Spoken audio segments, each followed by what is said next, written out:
안녕하세요, 구독자 여러분. 전 올해 20살의 남학생입니다. 우리 할머니 듣고 좋아하시라고 여기 채널에 사연을 보내게 되었습니다. 전 서울대학교 경제학과 1학년에 재학 중에 있고요. 절 키워주신 할머니는 다른 거 일체 절 혼내시는 법 없는데 남의 일에 끼어들면 아주 난리가 납니다. 천추의 한이 서린 표정으로 네 앞에서 친구가 깡패한테 걸려들어 곤란한 지경에 빠져도 절대 모른 척해. 괜히 중불나게 도와준다고 나서면 그땐 할미 얼굴 못 보는 걸로 생각해. 할미 말 알아듣지? 네 할아버지하고 네 애비꼴 안 나려거든. 이 할머니 말 똑똑히 새겨들어. 우리 할머니는 고하셨어요. 처음부터 고아는 아니셨고 예쁜 세라복을 입은 상태에서 부산 부전역 부전시장에서 울고 있는 게 발견된 겁니다. 할머니가 메고 있던 예쁜 어린이용 노란 가방 안엔 샌베이 과자가 들어있었고 손바닥만한 가족 사진이 들어가 있었대요. 그 가족 사진은 저도 어릴 때부터 늘상 할머니와 같이 즐겨보던 사진인데요. 가족 사진으로 보이는 사진 안에 어린 계집애 모습의 할머니 오빠로 보이는 사내아이, 그리고 부모님 이렇게 넷인데 모두 굉장히 고급스러운 차림새입니다. 제가 늘상 보고 자란 사진이니까 눈을 감고도 떠올릴 수 있는 얼굴들이죠. 보육원 신부님 말씀에 의하면 관광객이 꼬이는 자갈치 시장이나 국제시장이 아닌 부전역에서 발견된 것도 그렇고 사용하는 사투리도 그렇고 아마 부산 사람이었다고 짐작을 하셔서 부산경찰서에 신고를 하고 수소문을 하셨대요. 그러나 그 시절은 지금처럼 연락망이 촘촘하지가 않아 실패했고 2개월 부산 보육원에서 살다가 신부님이 서울 교구로 이전할 때 같이 서울로 오셨답니다. 아버지처럼 믿고 따르던 신부님이 할머니 13살 때 돌아가시고 우리 할머니는 지금은 사라지고 없는 영등포의 모 악덕 보육원에서 2년간 학대를 받으시다가 15살 때 도망쳐 나와 갖은 고생을 하기 시작하셨는데요. 우리 할머니 흘러 부천 가기 전에 오류동의 한 공장에서 전자제품 부속품 만드는 일을 하셨다고 합니다.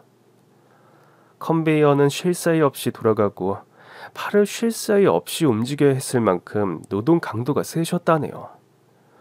그런 노동 강도 속에서 야근을 마치고 돌아오면 방은 늘 연탄불이 꺼져서 냉골이었는데 그 냉골에 한 줄기 빛이 되어주는 것이 바로 집 골목 들어오는 입구 구멍가게였습니다. 할머니의 굴곡진 운명이 시작된 구멍가게였죠. 순영아, 일을 어째... 연탄불 또 꺼졌다. 너 얼른 구멍가게 가서 붙여가지고 와. 언니가 가야 빨리 해줘. 언니를 고등학생으로 보는 것 같단 말이야. 그러니까 언니가 갔다 와. 내가 쌀 씻어서 밥 안 치고 있을 테니까.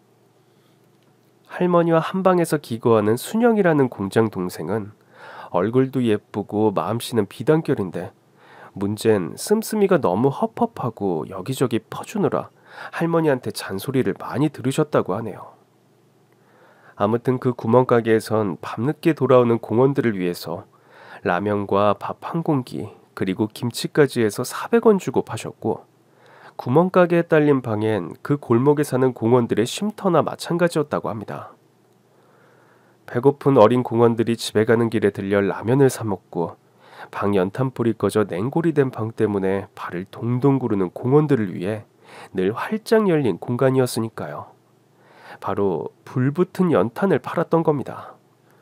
우리 할머니가 당시 나이는 20대 초반인데 워낙에 못 먹고 자라고 키도 작아서 17살 정도로 착각하신 그 집 할머니와 그 집 아들은 늘 우리 할머니에게 먼저 연탄에 불을 붙여주셨대요.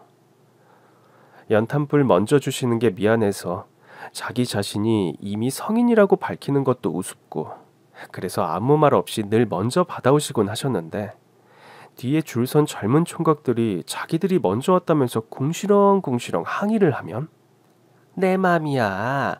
우리 손녀 같아서 내가 먼저 주는 거라고. 에휴, 사내 자식들이 그거 추위 하나 못 참고 비리깽이 같은 계집애한테 먼저 연탄불 판다고 징징거리기나 하고. 자네들 군대 다녀온 거 맞아? 응? 그거 그 앞치마 그 다리 사이에 달린 그거 그냥 창피하니까 가져다 떼버려. 막내 여동생 같은 아이 앞에서 아유 진짜 아유. 일찍 돌아가신 보육원 원장님에게만 받아본 따스함을 10여 년 만에 받아본 우리 할머니는 그 골목으로 이사간 첫 해부터 그렇게 구멍가게 집에 정을 들이신 겁니다. 구멍가게 할머니와 나이가 많은 그 집 아들에게요. 구멍가게 집 아들은 소아마비를 앓아서 다리를 저셨는데 어릴 때 동네 형들을 따라 뒷산에 밤 주우러 갔다가 불편한 다리로 발을 헛디뎌 산비탈에서 굴렀고 얼굴 오른뺨을 꼭 칼로 그은 것 같은 흉터가 생기셨다고 해요. 그러니 다리도 절고 얼굴에 흉터도 크게 있으니 누가 딸을 시집 보내려고 하겠나요. 집안 경제 사정이 좋은 것도 아니고 콧구멍만한 구멍가게로 두 모자 먹고 사는데요. 그래서 40 넘어서까지 장가를 못 가고 미장가했던 그분께 우리 할머니가 시집을 가신 거예요. 그 구멍가게 아들이 바로 우리 할아버지입니다. 우리 할아버지는 우리 할머니보다 18살이 많았는데 우리 할머니가 시집 가고 싶다고 졸랐대요. 우리 할아버지 인상만 무서웠지 마음은 비단결 같은 사람이고 양심이 바른 사람이라 마음을 달리 먹으라고 우리 할머니를 달래셨다고 합니다. 은자야, 내가 너하고 어떻게 결혼을 해? 얼굴에 이렇게 흉터가 있고 다리도 이렇게 절뚝이고 내가 아무리 총각이라지만 네 아버지 뻘이야. 얌전히 더 있다가 네 또래 좋은 신랑 나오면 시집가. 그럼 그때 내가 너 결혼식 할 때 친정 오빠처럼 손잡아 줄게. 오빠, 누가 뭐래도 나 오빠한테 시집 갈 거예요. 다른 남자한테 시집 가고 싶지 않아. 왜 굳이 할아버지한테 그렇게 시집을 가고 싶으셨냐고 물으니까 우리 할머니가 그러시더라고요. 글쎄다, 인연이 되려고 그랬던가? 난 네 할아버지가 그렇게 좋더라고. 밤 10시 넘어서 꽁꽁 얼은 내가 연탄에 불 붙여달라고 들어가면 그 험하게 생긴 얼굴로 씩 웃곤 다리를 절뚝거리며 재빠르게 불 붙여주고 내 라면엔 계란을 2개씩 넣어주는 것도 좋았고. 아유, 글쎄다. 그때 내가 너무 추웠거든. 부모가 있냐 형제가 있냐 호롤단신 추워 죽겠는데 그 집만 가면 뜨뜻한 불이 있고 뜨뜻한 라면에 김장김치를 한 보시기씩 나한테만 주는데 내가 왜 그 집이 안 좋았겠어. 네 할아버지한테만 시집 가면 난 그냥 아랫목 고양이처럼 보호받으면서 살 것 같더라고. 내가 뭐가 있냐 부모가 있냐 형제가 있냐. 가진 거라곤 30만 원짜리 탁자한방 보증금이 다인 사람인데. 전방 할머니, 그러니까 우리 증조 할머니는 늑다리 총각 귀신으로 만들 줄 알았던 자기 아들한테 호박이 넝굴채 굴러온 것도 아니고 22살 먹은 아가씨가 시집와 준다고 하니까 그냥 앉을 자리에 먼지 앉을까봐 그렇게 곱고 예쁘게 대하셨다네요. 드디어 우리 집안 핏줄 있게 생겼다고 하시면서요. 결혼 결정을 알리니까 한방에 기거하던 순영이가 제일 많이 기뻐해 주었는데요. 축하해 언니. 난 혼자 반값 낼 능력 안 돼서 총무감 이쓰김 언니가 사는 달방으로 옮길 거야. 그리고 언니, 이거 결혼 선물이야. 보석함 여기다가 언니가 가장 소중하게 생각하는 어릴 적 가족 사진 넣고 결혼 사진도 넣어. 언니는 혼수해줄 친정이 없으니까 내가 보온 밥통하고 주방 그릇은 해줄게. 친정 동생 부조라고 생각해. 한방에서 살면서 자긴 비록 깡시골이지만 형제도 있고 부모님도 계시니 언니보단 형편이 낫다며 뭐든 자기가 더 많이 돈을 내서 미안하게 만들기도 하고 왠지 너무 미안해지면 괜히 심통스럽게 대하기도 했던 착한 동생. 순영이는 그렇게 아름다운 우정을 보여주었다고 합니다. 금가락지 주고 받고 인근절에 가서 올린 조촐한 결혼식이었지만 그때까지 고아 신분으로 있다가 당당하게 누구 집 호적에 올랐고 할머니는 호적 등본을 떼서 늘 머리맡에 놓고 새색시 시절을 보내셨답니다.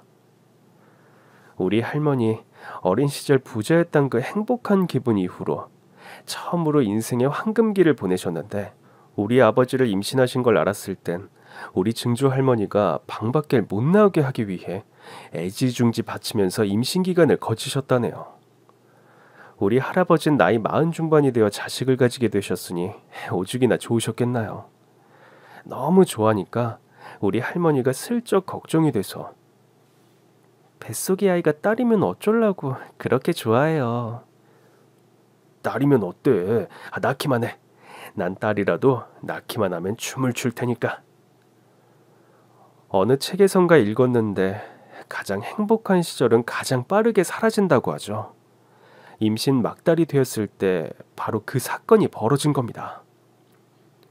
우리 할머니 20대 초반이 1980년대 초반이었는데 그땐 싸움을 하고 다니거나 껄렁껄렁해 배는 사람은 경찰에서 잡아다가 혼을 내고 어디 교육 같은 걸 보내서 훈련을 거의 몸이 망가질 정도로 시키는 시절이었다고 하시더라고요. 기강이 무서웠다고 해야 하나? 암튼 껄렁해 보이는 사람을 경찰에서 아주 싫어한 것만은 틀림없어. 우리 공장에서 같이 일하던 나보다 2살 어린 희도도 덩치가 산만하고 인상이 무서워서 파출소 사람들이 희도가 나쁜 짓 안 하나 괜히 주위에서 지켜보곤 했었으니까. 그런데 그걸 빌미로 웃기지도 않게 깡패 집단들이 더 설쳤지. 지들이 무슨 정의의 사도나 되는 것처럼. 그날도 연탄불을 가지고 조금 옥신각신했는데 야간 고등학교 다니며 낮엔 일을 하는 17살, 16살 자매에게 연탄불을 먼저 빼주다가 싸움이 붙으셨대요. 상대는 떠돌이처럼 사는 왈패였는데 자기들 먼저 연탄불을 달라고 욕을 마구 하길래 남자로 태어나서 참 난자값도 못한다고 우리 할아버지가 한마디를 하셨는데 그걸 모욕이라고 받아들인 그 왈패가 할아버지에게 앙심을 품은 겁니다. 자기들 패거리 중에 누군가에게 이야기를 한 거겠죠. 그래서 그 다음날 새벽 우리 할머니가 연탄불을 갈러 나왔는데 장정들 여럿이 대문을 발로 차서 열어 젖히고 누구냐고 놀라서 서 있는 우리 할머니를 벽 쪽으로 밀어 내동댕이 치고 방 안에서 자고 계시던 우리 할아버지를 질질 끌고 마루로 나오셨대요. 우리 증조 할머니랑 우리 할머니는 울고불고 매달리면서 아이고 이보시오. 누구신지 말이나 해주고 가시오. 왜 우리 아들을 끌고 가는지. 우리 아들 내가 손에 창을 찌질이다. 벌레 한 마리도 제대로 못 죽이는 애요. 그리고 여기 우리 아기 새아기 배 보이죠? 우리 새아기가 얼마 안 있으면 출산해요. 근데 아버지를 끌고 가면 어쩌라고 그러시오. 당신들 보아하니 저기 시장판에서 돌아다니는 거 봤는데 당신들 누구야? 울며 불며 매달려도 소용없었고 무지막지하게 할아버지 머리채를 한 손에 잡아채서 그냥 그 자리에서 질질 끌고 마루에서 마당으로 내려서더랍니다. 우리 할머니 정신이 반나마 나간 와중에도 우리 할아버지 다리 한 짝을 잡고 못 끌려가게 늘어지고요. 여보 안 돼요. 아저씨들 거기가 어딘지 모르지만 데려가려면 저하고 뱃속의 아기도 함께 데려가요. 부부는 한 몸이니까 우린 같이 갈 거예요. 그리고 옷만이라도 이 추운데 이 추운 날씨에. 난닝구와 팬티만 입은 우리 할아버지 모습을 잠깐 내려보던 대장 같아 보이는 사람이 쫄딱으로 보이는 남자에게 눈짓을 보내자 아무리 그래도 우리 할아버지가 입어야 할 옷을 챙겨가야겠는지 그 장정 중에 한 명이 다시 방으로 뛰어들어갔고 그 틈새로 우리 할머니가 대장으로 보이는 사람에게 달라붙어서 애원을 한 겁니다. 그냥 매달린 거죠. 그때 사정하면서 그 대장의 얼굴을 자세히 보게 되었는데 희한하게도 우리 할아버지랑 똑같은 위치에 똑같은 칼자국 흉터가 있더랍니다. 그런데 이 사람이 우리 할머니에게 겁을 주더래요. 정이 좋아하는 당신 남편 데리고 가서 몇 마디 정의롭게 훈계를 하고 보내줄 테니까 조용히 있는 게 좋을 거라고요. 안 그러면 당신도 가만히 안 둘 거라고요. 그 소리를 들으신 우리 할아버지 절뚝이는 다리로 하늘로 튕겨져 올라 대장에게 죽기 살기로 박치기를 한 후에 온몸으로 우리 할머니를 감싸 안았고요. 그렇게 우리 할머니를 보호하려고 애쓰는 할아버지였습니다. 자정이 넘은 시간 머리채를 질질 끌고 가는 고요한 골목길에서 난리법석, 그런 난리법석이 없게 소란이 날 때 이웃들은 경찰들이 또 흉악범을 잡아가는 줄 알고 벌벌 떨면서 각자 집에서 꼼짝도 못하고 내다보지도 않았답니다. 그렇게 할아버지를 뒷산으로 끌고 가더래요. 동네 시끄러우니까 멀리서 좀 몇 대 때리고 겁을 주려고 거기로 끌고 가겠죠. 그런데 참 일이 그렇게 되려고 그랬던지 끌려가시는 길에 그 소나기에서 도망쳐 나와 반대로 뛰시던 할아버지가 반대 국도에서 달려오던 음주운전 차량에 치이신 겁니다. 사회기강이 무서운 때였지만 그 얼굴에 칼자국이 난 폭력자는 폭력에 관한 처벌만 받았다고 합니다. 사실 변호사를 잘 쓰면 되었겠죠. 법적으로 보면 음주운전 차량이 큰 범법을 한 거지. 이쪽은 서로 간에 싸움을 하다가 한쪽에서 도망을 치고 그 길에 사고를 당한 걸로 이야기가 정리될 수 있는 거니까요. 할아버지가 돌아가시고 증조 할머니는 시금을 전폐하시더니 그해 연말에 기어이 세상을 떠나셨다고 합니다.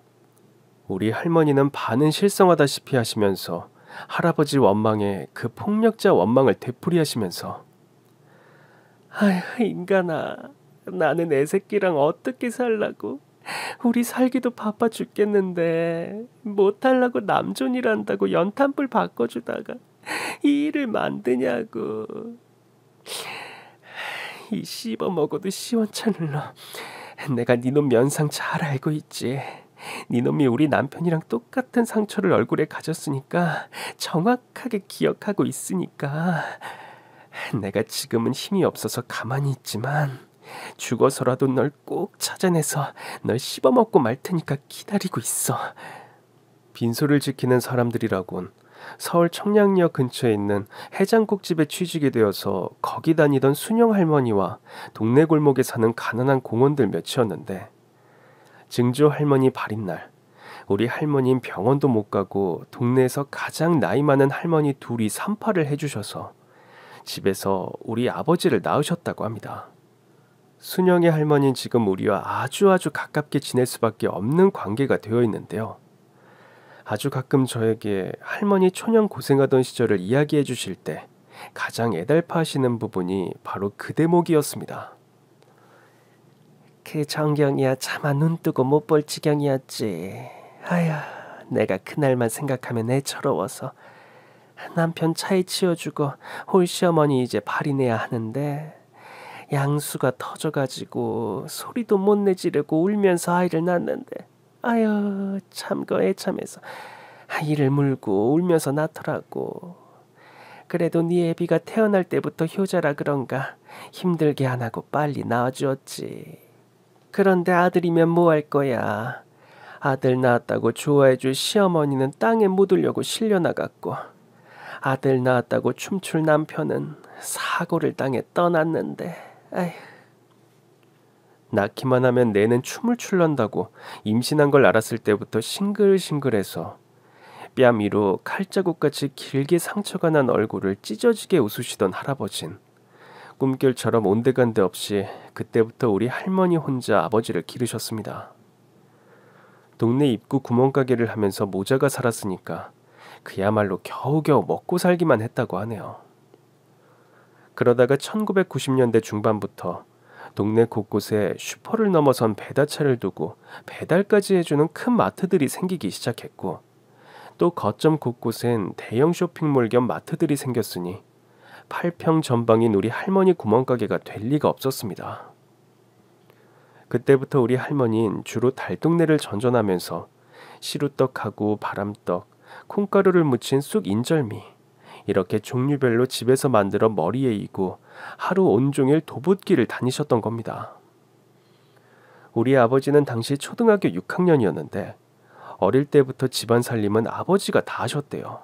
할머니 조금이라도 편하시라고요. 평지를 떡을 이고 다니면서 팔고 다니는 것도 힘든데 달동네를 60도로 꺾어진 언덕길만 다니면서 떡을 파셨으니 할머니의 하루가 어떻게 흘러갔는지 안 봐도 뻔합니다. 인심 좋은 단골집에선 덜어 밥도 얻어먹어가며 비가 억수로 퍼붓거나 눈이 억수로 퍼부을 땐 덜어 쉬었다가 가란 집도 있어서 그 고난의 시절을 잘 피해 오실 수 있었다며 할머니는 지금도 회상하십니다. 없는 사람들 인심이 가장 깨끗하지. 그저 있는 밥상에 수저 하나만 더 얹으면 된다는 생각을 하니까 자고로 못난 자식이 효도하는 법이고 없는 사람들이 베풀고 사는 법이야. 하루 벌어 하루 먹고 사시던 우리 할머니와 아버지의 고된 나날에 약간 희망이랄까 조금은 더 나은 단계로 올라설 계기는 엉뚱한 데서 생겼습니다. 바로 순영이 할머니요. 순영이 할머니는 국밥집 사장 할머니가 소개해준 돈 많은 호래비에게 시집갔다가 아이를 못 낳는다고 쫓겨나왔는데 위자료를 많이 받았던 모양이에요. 그래서 그 위자료 받아서 고향에 내려가서 부모 형제들 옆에 내려갔으니 잘 살 줄 알고 우리 할머니는 순영이 할머니를 싹 잊고 살았는데요. 그날도 우리 할머니 고된 도부 장사를 마치고 밤 8시가 되어서야 줄임배를 안고 귀가를 하셨답니다. 그런데 그날따라 왜 그렇게 허기가 도시는지 방금 지나쳐온 거리 족발집에서 흘러나오던 족발 삶아지는 냄새에 회가 동해서 족발을 사러 들어가 1인분도 못 사고 반인분을 산 손엔 2,000원어치 족발이 들려 있었고요. 그리고 집에 들어왔는데 이젠 30 중반을 넘은 순영이 할머니가 턱하니 버티고 방 앉아 계시면서 맞아주시더래요. 우선은 반가움에 이게 웬일이냐며 앉는데 순영이 할머니가 배시시 웃으시면서 고향이라고 연병아, 다들 내 덕에 먹고 살았으면서 18살 때부터 공장에 다니면서 내가 보내준 돈으로 학교 다니고 내가 시집가서 보내준 돈으로 먹고 살았으면 늙은 영감한테 시집가서 그것도 못 살고 쫓겨온 누나가 창피하다고 상대를 안 해주더라고. 그것도 고향집이라고 찾아간 내가 잘못이지. 거기 계속 있다간 곶감 빼먹듯 다들 돈 필요할 때만 찾아와서 알랑방구 끼다가 내 돈 없어지면 필시 날 짐짝 취급하고 버릴 것들이라서 다 떼어놓고 내 돈 챙겨서 올라왔어. 나 혼자 서울에서 사는 게 속 편하거든. 그러니까 나 집 구할 때까지 언니네 신세 좀 지자. 그날 순영이 할머니가 할머니를 기다리면서 봐둔 밥상엔 떡 벌어지게 갈비며 보쌈에 양념 제대로 넣어 무친 겉절이에 잡채에 아주 누구 생일상 같았답니다. 넌 이게 문제야 이게. 돈을 그렇게 물쓰듯 하니 남아나? 그냥 나물 몇 가지 하고 차려놓고 기다리지. 아니 안 차려놓으면 누가 뭘 한다고. 그리고 누구 환갑잔치해? 그래서 고향에 돈을 얼마나 뿌려주고 온 거야? 짐짓 화를 내셨지만 우리 할머니는 그날 정말 수년 만에 포식을 하셨고 늘 순영 할머니에게 신세만 지던 자기가 한 번은 가품을 할 기회가 왔다고 여기셔서 큰 집에서 살 생각이 없다면 비록 오막살이라도 우리 집에서 같이 살자고 하셨답니다. 사실 순영이 할머니는 같이 살았으면 좋겠어서 찾아온 걸 우리 할머니가 알아채시고 품어주신 거죠. 할머니 말씀에 의하면 사람살이란 게 그렇답니다. 돈이야 물론 순영이 할머니가 더 많지만 그 시절에 여자가 혼자 사는 건 흉이었다네요. 게다가 결혼했다가 못 살고 쫓겨온 젊은 여자가 혼자 살고 있으면 괜히 추저분하게 이 남자 저 남자 온 동네 남자가 침 흘리고 기웃거리고 찝쩍거리니까 비록 아직 어린 아들이지만 아들도 있고 가정다운 가정에 속해 있으면 보호가 된다고 생각했던 거죠. 우리 할머니가 우리 할아버지한테 시집갈 때 심정처럼요. 그렇게 같이 살게 되면서 순영이 할머니 제안으로 순영이 할머니가 가진 돈으로 두 분이서 학생들이 다니는 학원가에 12평 가게를 얻어서 떡볶이 장사를 시작하신 겁니다. 자리 잡고 좀 된다 싶을 때 착한 순영이 할머니는 벌은 돈을 들고 또다시 고향에 내려가셨습니다.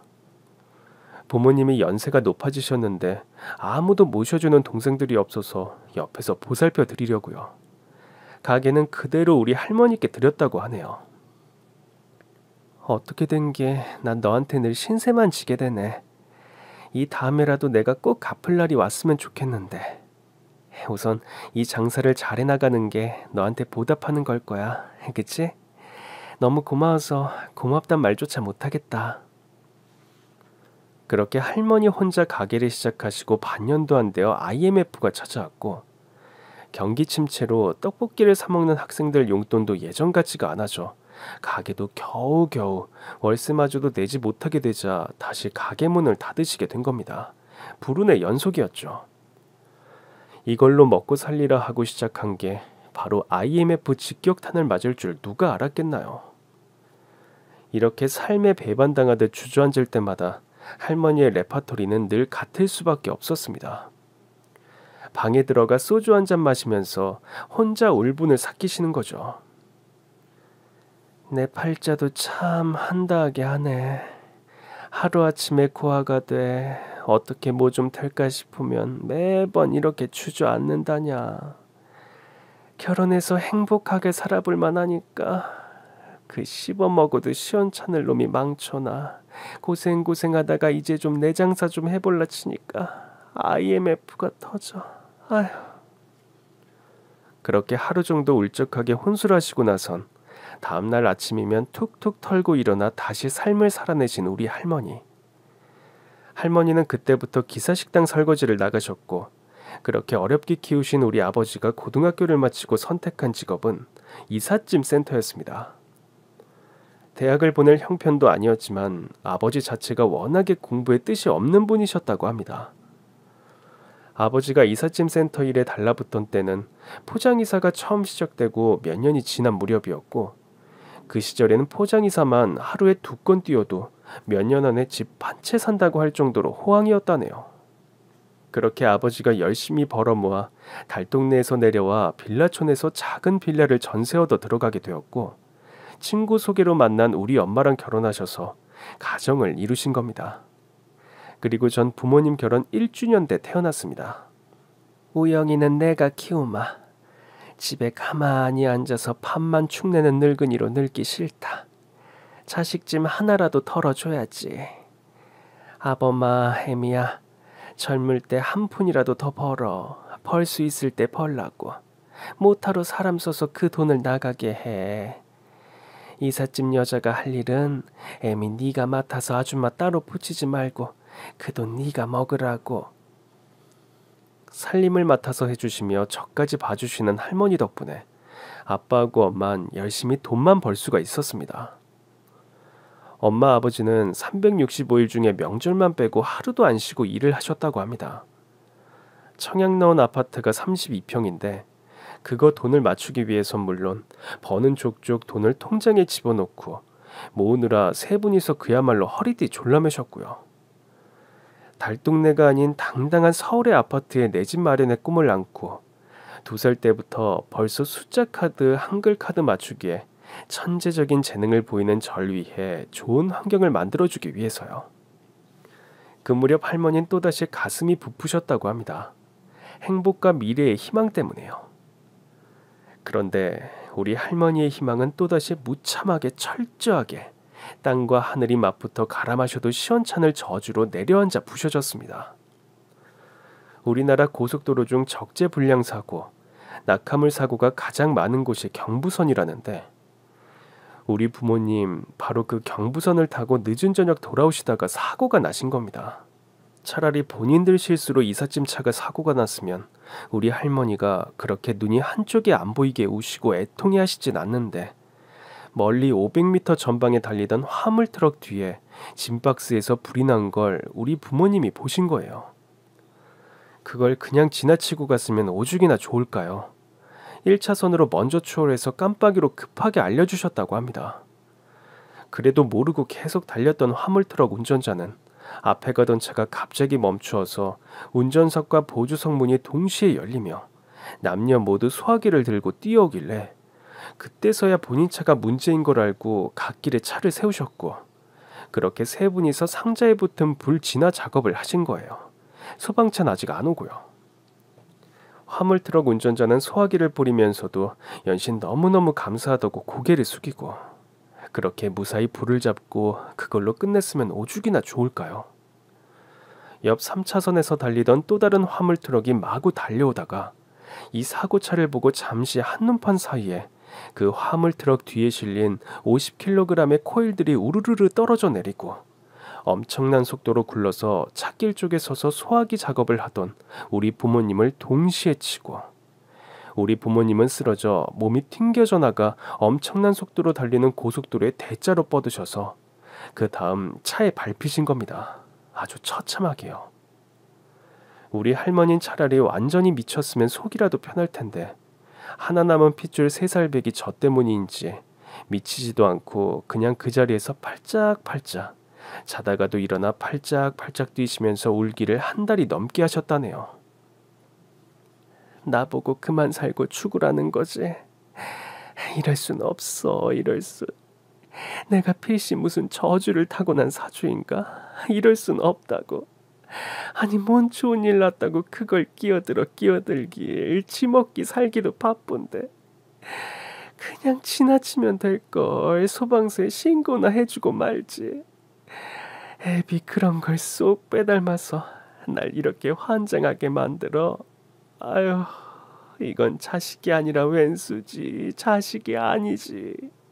지애미 가슴 온몸에 아주 대못을 쾅쾅 박아버리네. 이 오리동이 씹어먹어도 시원찮을로. 니놈이 나랑 무슨 왼수가 졌다고. 내가 이렇게 된 건 다 너 때문이야. 순영의 할머니가 또다시 찾아와 쓰러져 우시기만 하는 우리 할머니를 거두어 주셨고 저 또한 같이 거두어 주셨습니다.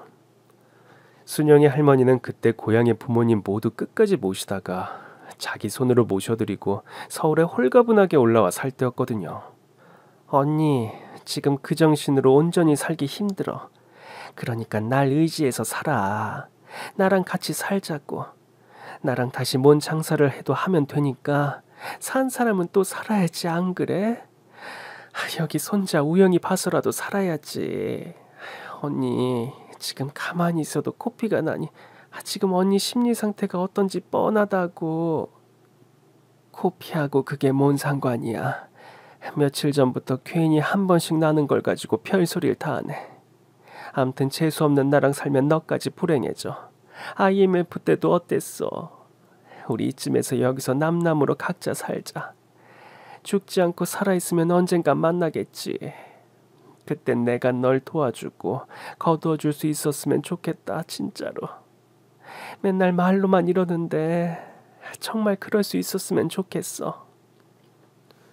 이제 다시 같이 살잔 순영이 할머니의 간곡한 부탁을 뿌리치고 우리 할머니는 절 품고 부산으로 터를 옮기셨습니다. 우리 할머니의 인생이 처음 시작된 장소, 잃어버린 과거의 시작점이요. 할머니와 전 다 허물어져가는 빌려랄 수도 없는 12평 원룸 지하층에서 살았습니다. 제 어린 날을 돌아보라면 소름 끼치게 싫은 게 장마철이었습니다. 비만 오면 온몸이 다 물먹은 솜처럼 축축하게 젖었고 빨아서 제대로 마르지도 않은 축축한 옷을 입고 등교를 해야 했으니까요. 할머니가 다리미로 열심히 다림질을 하시고 드라이기, 선풍기로 말려도 축축했습니다. 그냥 하다못해 상위에 올라와 있는 오뎅볶음, 계란말이까지 축축했던 건 단순히 기분 때문이었을까요? 우리 할머니가 보육원 신부님께 발견된 게 부전시장이라고 하셨는데 우리 할머니는 바로 그 부전시장을 다니며 상점에서 나오는 펫박스를 줍는 걸 시작으로 그곳에 다시 뿌리를 내리기 시작하셨습니다. 나이가 들고 사방 둘러보아도 핏줄이라고는 없는데 행여나 할머니 잘못되시면 하나 남은 저를 어떻게 해야 하나 그 걱정이 되셔서 신락 같은 희망. 그냥 이곳에 있으면 왠지 서울보단 혹시나 어릴 때 잃어버린 핏줄을 찾을 희망이 더 생길 것 같아서 내려오신 거래요. 할머니는 종종 어린 절 붙잡고 다잡곤 하셨습니다. 우영아, 넌 공부만 하면 돼. 할머니가 무슨 짓을 해서든 너 중학교 공부, 고등학교 공부, 대학교 공부까지 다 시켜줄 테니까. 네가 얼른 자라서 할머니 살아있을 때 이 사진 속 할머니 부자 가족들을 찾아주면 좋겠다. 그러려면 훌륭하고 힘있는 사람이 돼야 하는데 에휴, 그래야 너에게도 가족이 생긴다고. 할미야 뭘 어떻게 해보고 싶어도 찾을 방법을 알아야 말이지. 다시 한번 말하지만 넌 공부만 하면 돼. 행여나 네 할아버지나 아버지같이 남의 일에 나서지 말라고.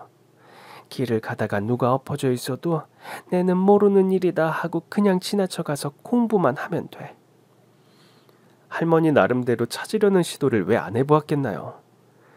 부산에 오자마자 사진을 들고 지역 경찰서에 가봐도 아무 정보도 없이 50년도 훨씬 전의 일을 사진관 이름도 안 적히고 사진 한 장만으로 사람을 찾을 수가 없을 거라고 하고 방송 TV 같은 프로에 사연을 보내봐도 우선 차림새가 너무 훌륭하니까 그게 시청자들에게 반응이 좋게 안 나올 거라 가난해 보이는 사람들의 이야기가 더 사람들 심금을 울린다고 사연 소개에서 탈락되길 내리 2번 하니까 그것도 포기가 되시더랍니다. 할머니는 저 공부시키시려고 부전시장을 새벽과 늦은 저녁으로 시장을 도시며 펫박스를 주우시고 아침과 오후엔 젊은 시절 하신 것처럼 집에서 각종 떡을 쪄 시장에서 떨어진 자리에서 난장을 펴서 파시며 생활을 이어가며 절 키우셨습니다. 나이 7순이 다 된 분이 얼마나 고되었으면 늘 코피를 달고 사셨고 늘 입안에 염증이 돋곤 하셨습니다. 그래도 할머니는 장사를 나가시는 걸 좋아하셨죠. 전 축축하게 젓는 게 미치게 싫어서 비를 싫어했지만 할머니는 돈을 못 번다고 비를 싫어하셨으니까요. 떡이 금방 쉬는 여름철이나 손가락이 얼어붙게 추운 겨울에는 기사식당 설거지를 하시고 집에 돌아와선 인형 눈알 붙이기를 하시며 한시 반시도 안 쉬었던 건 떡을 죽자고 팔아봐야 펫박스를 죽자고 주워봐야 직장 다니는 아줌마들의 월급의 3분의 1도 안 되었기 때문이었습니다. 할머니가 길을 가다가도 누가 엎어져 있어도 절대 아는 척하지 말고 공부만 하라는 가르침대로 전 학교에서 친구들하고 흔한 게임 한 번 안 하고 미친 사람같이 공부만 했습니다. 초등학생이 무슨 공부할 게 있는가가 아니었어요. 1학년 들어가면서부터 3학년 교과서로 집에서 혼자 공부했고 영어도 학교 원어민 선생님이 주신 노트북으로 유튜브 들어가서 혼자 공부했습니다. 돌아가신 우리 부모님이 제게 비록 부모 없이 자라는 운명을 물려주셨고 찢어지게 가난한 소년기를 보내게 하셨지만 제겐 절 위해서 주무시는 시간 외에는 코에서 나는 피를 막아가며 1,000원 한 장이라도 더 벌려고 몸부림치시는 할머니가 남겨주셨고 감사하게도 뛰어난 두뇌를 남겨주셨습니다. 전 초등학교 5학년 때 이미 혼자 독학으로 원어민 수준으로 영어가 가능했고 중학교부턴 시에서 주는 특별 장학금을 받고 살았습니다. 할머니의 벌이에 어느 정도 도움이 되었기 때문에 전 더욱 미친 듯이 공부에 매달렸는데요. 그건 다름 아닌 이거구나 싶었으니까요.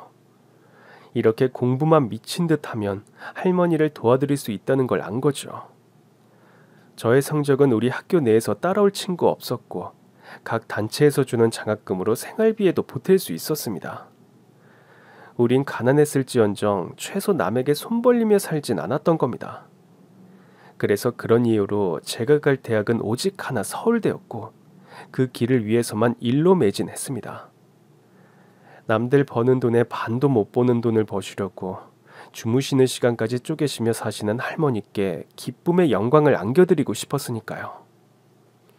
다른 집 자식들은 공부할 때 부모가 거실에서 TV도 못 켠다는데 단칸 원룸에서 할머니랑 둘이 먹고 자고 하면서도 할머니가 무슨 소리를 내건 이마 째푸리지 않고 책상 앞에 앉아 공부에 빠져들어 밥 먹으라는 소리도 못 들은 제 모습이 세상에서 가장 보기 좋은 그림이라고 하시던 할머니를 향해 전 늘 2마디로만 대답했습니다. 할머니, 조금만 더 고생해 주세요. 고생하신 거 최소한 후회는 안 하시게 해드릴게요. 서울대 사회과학대학 경제학과 수석 합격을 알았던 날은 할머니가 코피를 한 바가지 쏟던 날이었습니다. 코피를 쏟으시는 와중에도 절 붙잡고 우시던 할머니. 내가 이 날을 보려고 70년 가까이 그 좌절을 겪으며 살아온 것 같다. 혼자 부전시장에 있던 내가 말이다. 서울대 수석 합격생 손주를 보려고. 그러나 할머니는 할머니 말씀대로 무슨 저주가 쓰이셨는지 인생 최고의 순간에 다시 한번 더 절망의 구렁텅이로 빠지셨습니다. 코피를 무려 대야로 반바켓스나 쏟으시더니 쓰러지셨으니까요. 119에 실려서 종합병원에 갔고 만 하루 만에 검사 끝에 의사는 이 고통을 어떻게 참으셨냐는 말씀과 함께 두경부암이라는 진단을 내리셨습니다.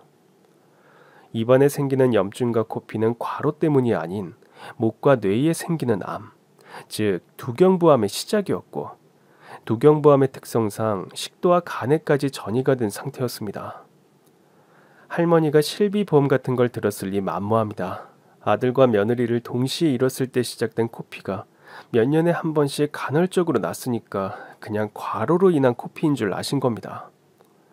사실 그땐 스트레스와 과로가 겹쳤을 겁니다.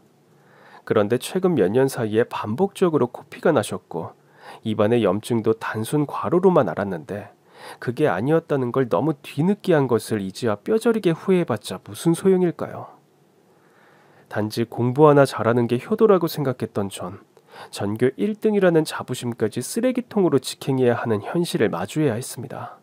그나저나 전 공부를 했던 사람이었고 이런 문제는 울고 짜고 하는 것보단 수습책이 먼저라는 걸 고등학교에서 늘 교육받았기 때문에 솔직히 전 할머니의 안위보단 병원비와 수술비부터 머리에 떠오르더군요. 제 머리로 최대한 계획을 짜서 움직였습니다. 우는 건 나중이라도 얼마든지 하면 되는 거였으니까요. 요즘은 전세가 귀합니다. 1억 1천 전세부터 뺐습니다. 할머니를 간병인에게 맡기고 전 서울에 있는 5천만 원에 30만 원 하는 12평 빌라를 구했고 다시 부산으로 내려와 할머니를 서울대학병원 이비인후과에서 수술을 받게 옮겼습니다. 두경부와 식도와 간을 동시에 수술할 수 있는 병원으로요.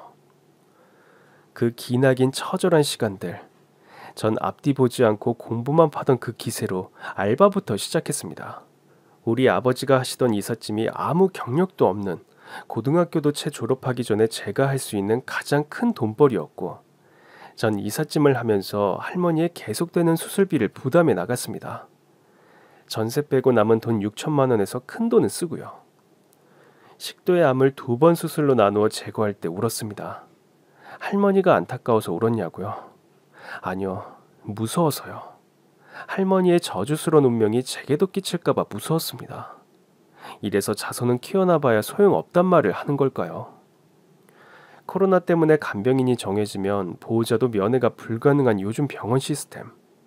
그런 우울한 생각에 빠진 상태로 간병인님이 요구하는 할머니께 필요한 물건들을 사다가 병원에 넣어주고 병원 앞에 있는 편의점에서 저녁으로 먹을 삼각김밥 2개를 사들고 신호등을 건너려고 서 있다가 전 오토바이에 치일 뻔한 노인 한 분을 구해드렸습니다.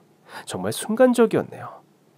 배달 오토바이인데 이어폰으로 통화를 하면서 운전을 하는지 순간 딴 데를 보는 것 같더니 할아버지를 치일 뻔하더라고요. 얼른 할아버지를 밀쳐내는 순간 제 머릿속엔 한 가지 생각만 떠올랐습니다. 누가 길에서 엎어져 있어도 절대 아는 척하지 마. 네 갈 길만 가. 네 할아버지랑 아버지짱 안 나고 싶으면. 순간 전 아차 싶더군요. 이렇게 제 인생도 나락으로 가는구나 싶어서요. 그런데 하늘의 도우심인지 제가 튕겨져 나간 길은 마침 보도블럭 공사로 쌓아놓은 석회가루 위였고 무릎에 타박상만 입게 되었습니다. 자신을 위해 대신 쓰러져준 절 향해 땅에다가 고개를 박듯이 연거푸 인사를 하시는 할아버지는 다시 보니 굉장히 고급스러운 옷차림이더군요. 아유, 생명의 은인님, 젊은인 내 생명의 은인이십니다. 그렇게 절 향해 연거푸 천배만배 절을 올릴 것 같은 그 할아버지 앞으로 벤츠가 와서 섰고 할아버지의 기사인 듯한 사람이 태우는 대로 부축을 받으며 전 병원 응급실로 옮겨졌네요. 제 느낌대로 가벼운 타박상만 있었는데 이 할아버지가 굳이 절 고급 식당으로 데려가더군요. 살해를 하고 싶은데 경황이 없어 머릿속에서 아무 생각도 안 나니 식사라도 우선 대접해야겠다고요. 거기서 이런저런 대화를 주고받다가 제가 서울대 경제학과 수석 입학생이고 알바로 이삿짐 센터를 다닌다고 하니까 마주 앉아있던 할아버지 활짝 웃으시더군요. 아이고 그래요. 잘 됐네. 우리 집 이번 주 주말에 이사해요. 안 그래도 포장이사 알아보려고 했는데 우리 집 이사 좀 해줘요. 그리고 이거 공부한다는 학생이니까 서울대 수석 합격생이라니까 내 손자가 꼭 기특하고 영광이라서 주는 용돈이라고 생각해요. 아이고 이 청년복에 당연히 이사하는 수고비는 당연히 따로 드리지 이 사람아. 청담동 펜트하우스 이삿짐은 계약금만 해도 다른데 40평대 아파트 전체 이사 비용을 주셨고 경기도 남양주의 화려한 전원주택으로 옮기던 날 아침에 제가 알바로 뛰는 센터 사장님의 한 박 벌어지는 웃음으로 시작한 그날 아침은 유난히 기분이 좋았습니다. 5천만 원에 30만 원 하는 초라한 제가 새 얻어 사는 집 지붕에서 까치 두 마리가 와서 소리를 질렀으니까요. 펜트하우스로 들어가자마자 제 눈에 띄는 건 한 벽면을 다 차지하고 있는 두 장의 가족 사진이었습니다. 그런데 한 장은 우리 할머니 지갑 안쪽에 있는 그 가족 사진과 똑같은 사진이고, 다른 한 장은 할아버지와 자손들이 찍은 사진이었습니다. 네, 그 할아버지는 우리 할머니의 잃어버린 단 하나 오빠였던 겁니다. 전 엄청난 확신과 설레임을 가지고 떨리는 목소리로 물었습니다. 할아버지, 혹시 어릴 때 잃어버린 여동생 있으세요? 제 눈이 벽에 붙은 사진에서 안 떨어지는 걸 보신 할아버지도 사색이 되시더니 물으시더군요. 자네 누구야? 누군데 나한테 잃어버린 여동생이 있는 걸 알고 있는 거지? 할아버지, 이 핸드폰 좀 보세요. 지금 병원에 계시다는 저희 할머니 쓰러지기 전 저하고 셀카 찍은 사진인데 알아보시겠어요? 폰을 보여드렸더니 할아버지가 대성통곡을 하시더군요. 20년 전에 돌아가신 우리 엄마랑 판박이야. 똑같아. 아휴, 엄마가 살아 돌아오신 줄 알았네. 할머니 집안은 사업을 하시는 집안으로 부산에서 사시다가 서울로 옮기신 지 2년 되었을 때 식구 다 같이 부산에 다시 놀러 갔다가 원체 토박이로 살 때부터 다니던 부전시장에서 우리 할머니를 잃으셨는데, 주소지가 서울로 되어 있으니 계속 서로 간에 엇갈리셨는지 어쨌는지 그건 모릅니다. 아무튼 할머니 부모님 쪽에서도 엄청나게 찾으려고 노력하셨고, 보육원에 맡겨진 지 2개월 만에 할머니도 신부님 따라 서울로 올라오셨으니 영영 서로 간에 초점이 갈리게 되었던 것 같습니다. 할아버진 대학병원 이비인후과 과장으로 근무하는 사이와 점심을 먹고 돌아가시는 길에서 절 만나신 거고, 그렇게 우리 가족은 우연하게 만나게 된 거였죠. 우리 할머니는 조카의 남편에게 최고의 예우를 받으며 두강암과 식도 2차 수술과 간 수술을 특실과 중환자실을 오르내리며 받았고, 퇴원은 할아버지가 홀로 사시는 남양주 전원주택으로 했습니다. 우리는 5천만 원에 30만 원 하는 12평 빌라에서 대리석이 깔린 대전원주택으로 들어온 겁니다. 들어올 때 간병인으로 순영이 할머니를 데리고 들어갔습니다. 얼마 남지도 않은 재산, 고향의 동생들 입에 또다시 주책 없이 다 털어넣어주고, 그 예쁜 얼굴이 무색해 식당 설거지하고 계시는 순영이 할머니를요. 다 같이 산 지 4개월 만에 우리 할머니의 적극적인 연결로 순영이 할머니와 우리 외삼촌 할아버지와는 연애를 시작하셨고, 연애하신 지 3개월 만에 두 분은 가족 모두 보는 앞에서 조촐하지만 정식 결혼식을 치루었습니다. 오라버니, 좋으면 대시해요. 뭘 못해. 내가 몇 번을 이야기했어요. 순영이 걔 내가 20살 때부터 보내야. 얼굴 예쁜 거 못지않게 심성 고운 거 내가 보장해. 나 순영이 은혜 입은 거 말도 못한다고 이야기했죠. 인간 하나는 어디 중전마마 뽑는데 내보내도 안 뒤져. 천사가 따로 없어요.